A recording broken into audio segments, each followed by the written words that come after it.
రవి సంచారాన్ని, రవి వైభవాన్ని రథసప్తమి నాడు ఆదిత్య హృదయంలో చెప్పబడినట్లుగా మనం ఇంతసేపు విన్నాం. వేదం శాస్త్రం. శాంతిని మించిన సుఖం సూర్యకిరణాలతో సమానమైన కాంతిమండలం. రామాయణానికి సాటి రాదగినటువంటి ఉదాత్త కావ్యం మరొక్కటి లేదు.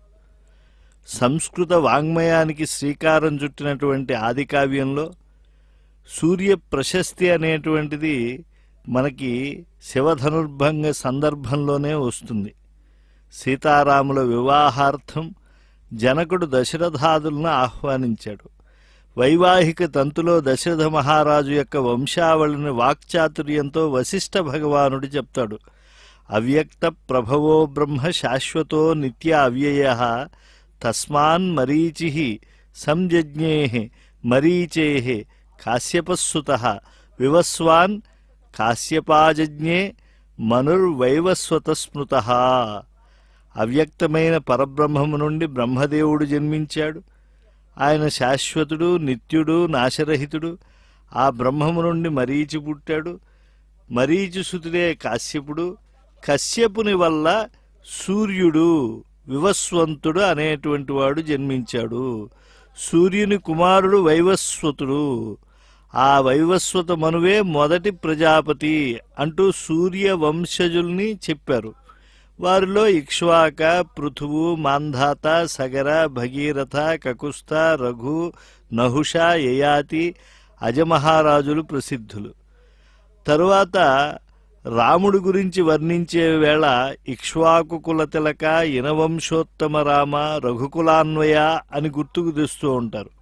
ప్రసిద్ధ వాగ్గేయకారుడైన అన్నమయ్య రాముడు రాఘవుడు రవికులుడితడు రఘువరాన్వయం అని చెబితే, రామదాసు ఇక్ష్వాకు కుల తిలక ఇనవంశోత్తమ రామ అని నోరారా పాడాడు. అలాగే కౌసల్య శ్రీరామ వనగమన సందర్భంలో చేసినటువంటి మంగళాశాసనంలో ఉండేటువంటి సూర్యస్థుతిని మనం చక్కగా స్మరించాలి. అంతేకాదు రామభక్తుడైనటువంటి హనుమంతుడు సామాన్యుడు కాడు కదా. శైశవంలో ఉదయించే సూర్యుని పండుగ భావించి ఆకాశానికి ఎగిరినటువంటి వాడు. ఆయన సూర్యుణ్ణి ప్రార్థించి సమస్త శాస్త్రాలు సూర్యభగవానుడి దగ్గర తెలుసుకున్నాడు. సూర్యుడే ప్రపంచంలోని సమస్త భాషలను అర్థం చేసుకునేలా చేశాడు అని చెప్పి మనకు రామాయణం ద్వారా స్పష్టమవుతుంది.